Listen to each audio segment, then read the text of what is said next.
കേശു അമ്മൂമ്മ ഞാൻ എന്താ ഇവിടെ കഷ്ടപ്പെട്ടത് വായിച്ചുകൊണ്ടിരിക്കുകയാണ്. എനിക്ക് മനസ്സിലാവണ പോലും ഇല്ല. ഒരു വിധത്തിലാണ് മനസ്സിലായിക്കൊണ്ട് പറഞ്ഞത്. അതിനിടയ്ക്ക് അമ്മൂമ്മയോടെ വന്ന് ശല്യപ്പെടുത്തില്ല. എടാ ഞാൻ പറയുന്ന നീ ഒന്ന് കേക്ക്. എന്തരാണ് വല്ല മുട്ടയും പയറും മറ്റേതും മറിച്ചൊക്കെ മേടിക്കാനാണെങ്കിൽ എനിക്കിപ്പോ സമയമില്ല. അയ്യോ അതൊന്നും അല്ല. കനകം വയറ്റിൽ പോയിട്ട് ഇതുവരെ തിരിച്ചു വന്നില്ലടാ. കനകാന്റി അല്ലേ വയറ്റിൽ പോയത്, അല്ലാതെ പാറക്കുട്ടിയൊന്നും അല്ലല്ലോ. പോയിട്ട് ഇപ്പൊ ഇങ്ങ് വരും. എടാ ഇത്രയും നേരമായിട്ട് കാണുന്നില്ല. പോയിട്ട് 3-4 മണിക്കൂറായി വച്ചേ. 4 മണിക്കൂറല്ലേ ആയുള്ളൂ. ഫ്രിഡ്ജിൽ പാലിരിപ്പുണ്ടോ? ഇരിപ്പുണ്ട്. ഉണ്ടോ? ആ ആണോ? അപ്പൊ എന്തായാലും സിനിമ കാണാൻ പോയതല്ല. അങ്ങനെയാണെങ്കിൽ പാലും കൊണ്ടേ പോവും. പാലഭിഷേകം നടത്തണ്ടേ? അങ്ങനൊന്നും അല്ല. അവൾ എവിടെയെങ്കിലും പോവാണെങ്കിൽ പറഞ്ഞിട്ടേ പോകത്തുള്ളൂ. ശരിയാണല്ലോ. ആരടുത്ത് പറഞ്ഞില്ലേലും അമ്മൂമ്മ അടുത്ത് പറയും. സയാമീസ് ഇരട്ടകളാണല്ലോ. ഈ വീട്ടിലെ എന്നോട് സ്നേഹമുള്ള ഒറ്റ ഒരാളേ ഉള്ളൂ, കനകം. എന്നാ പിന്നെ അമ്മൂമ്മ എന്നെ പോയങ്ങ് തപ്പിയാൽ മതി. അല്ല പിന്നെ എടാ നീ പോയൊന്നും അന്വേഷിക്കടാ. അമ്മ ഫോൺ വിളിച്ചു നോക്ക്. കയ്യിൽ ഫോണില്ലേ? എടാ ഫോൺ വിളിച്ചിട്ട് സ്വിച്ച് ഓഫ് ആണ്. ആരുടെ? കനകത്തിന്റെ. എവിടെ പോണെന്നും പറഞ്ഞോണ്ടോ പോയെ? എടാ വൈറ്റിലേ ഏതോ ബാങ്കിൽ പോവാന്നാ പറഞ്ഞേ. എന്താ വൈറ്റിലയിൽ ബാങ്കിൽ പോണേ? ഇവിടെ ഒന്നും ബാങ്കില്ലേ. എന്റെ കൊച്ചേ, മധുരയിലുള്ള ഏതോ ബാങ്കിന്റെ ബ്രാഞ്ചാന്ന്. ആദ്യമായിട്ടാ പോകുന്നേന്നും പറഞ്ഞു. ആഹാ, അപ്പൊ ബാങ്കിന്റെ കാര്യമല്ലേ? പോയിട്ട് കുറെ സമയം എടുക്കുമായിരിക്കും. പോയിട്ട് ഇങ്ങ് വരും അമ്മൂമ്മ. എന്റെ മക്കളൊന്ന് പോയി അന്വേഷിച്ചിട്ട് വാ. ഞാൻ എന്തിനാ വൈറ്റിലോരപ്പോ അന്വേഷിച്ചാൽ? വൈറ്റിലയില് ഈ ബ്രാഞ്ചിന്റെ പേര് പോലും അറിഞ്ഞൂടാ. ഞാൻ പിന്നെ എവിടെ പോയിട്ട് തപ്പാനാണ്? ജംഗ്ഷനിൽ പോയി നിൽക്കാനാ വൈറ്റില? ഇങ്ങനെ അതിപ്പോ എനിക്കും അറിഞ്ഞൂടാ. അമ്മൂമ്മ അറിഞ്ഞുടങ്ങി അവിടെ വല്ലതും പോയി മിണ്ടാതിരി. പോയ കനകാന്റി തിരിച്ചിങ്ങ് വരും. എനിക്കിപ്പോ പോവാൻ സമയമില്ല. അത്ര തന്നെ. ഒരെണ്ണത്തിനോട് ഒരു വക പറഞ്ഞാൽ കേൾക്കത്തില്ല. എല്ലാത്തിനും ഞാൻ വേണം താനും. ഞാൻ ഒരു വക പറഞ്ഞായിട്ട് ആരും കേൾക്കത്തുമില്ല.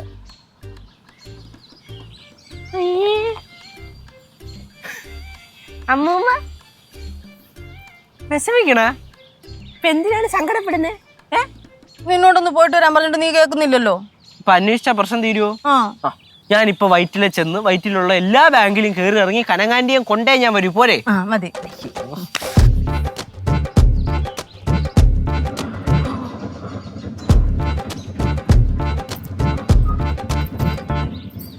எவ்வளவு ஒண்ணா?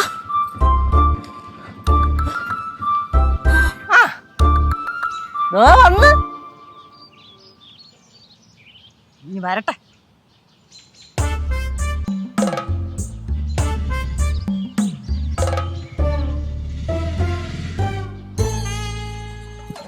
அம்மா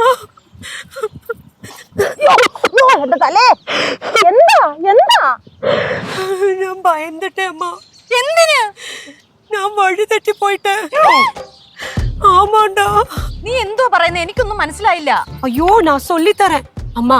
நான் வயித்துல பஸ் நினைச்சு ஏறினது ஃபோர்ட் கொச்சி பஸ்ல. அங்க போய் இறங்கினப்போ ஏதோ மாதிரி இருந்தது. சுத்தும் ஃபாரினர்ஸ் எல்லாம் நடந்து போறாங்கம்மா. நான் பயந்துட்டேன்.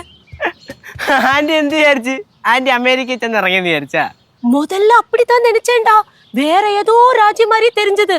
ஆனா ஒரு 2 மினிட்ஸுக்கு அப்புறம் எனக்கு புரிஞ்சுது. நம்மள மாதிரி ஆளுங்கள் எல்லாம் அங்க நடந்து போயிட்டு இருந்தாங்க. ஆனாலும் எனக்கு ரொம்ப பயம். நான் அந்த பேனிக்ல அங்க ஒரு சேரை பார்த்தேன். அங்க போய் உக்காந்துட்டேன். அப்பதான் எங்கேயோ பஸ் ஸ்டேஷன் இருக்குன்னு எனக்கு புரிஞ்சுது. நான் நடந்துட்டேன். ஆனா பஸ் ஸ்டேஷன் எல்லாம் எனக்கு பார்க்க முடியல. നിന്റെ കൈ ഫോൺ ഇല്ലായിരുന്നോ? നിനക്കൊന്ന് വിളിച്ചു ചോദിച്ചൂടായിരുന്നോ? ஐயோ என்னோட போன் சுவிட்ச் ஆஃப் ஆயிருக்கம்மா. எதுனாலன்னு எனக்கு தெரியல. ചാർജ് തീരുമ്പോ ഫോൺ സ്വിച്ച് ഓഫ് ആവും. അത് ഞങ്ങൾക്കറിയാം. ஐயோ அதை விட அப்புறம் நான் சொல்றேன். டேய் அந்த பஸ் ஸ்டேஷன் தேடி போகும்போது நான் ஒரு ஆட்டோ பார்த்தேன். அப்போ அந்த ஆட்டோல ஏறினேன். എന്നിട്ട് அவங்கள்ட்ட சொன்னேன் எனக்கு வடுதலை போகணும். വടുതല്? ஆமாண்டா. വടുതല് എന്തിനു പോണ? വാഴക്കാലല്ലേ വരേണ്ടത്? ஐயோ வாழைக்கால எனக்கு தெரியும். ஆனா அந்த பேனிக்ல எனக்கு வாழைக்கால வடுதலை ஆயிருக்கு. Very good. ഇല്ല വടകരയെന്നും പറഞ്ഞിരുന്നെങ്കിൽ അമ്മമാർ അവിടെ കൊണ്ട് ഇറങ്ങിയേനെ. അവസാനം എങ്ങനെ ഇവിടെ വന്നാ തീർന്നു? அது அந்த ஆட்டோல ஏறி இப்படியே வரும்போது நம்ம அன்னைக்கு ஐஸ்கிரீம் சாப்பிட்டோம்ல, அந்த ஐஸ்கிரீம் பார்லர் எனக்கு தெரிஞ்சது. அப்ப நான் சொன்னேன் இங்க நிறுத்துங்கன்னு. அதுக்கப்புறம் அந்த டேர்னிங் எல்லாம் ஞாபகம் வந்தது. அப்படியே வந்தப்போ நம்ம போய் எடுத்தியாச்சு. അയ്യോ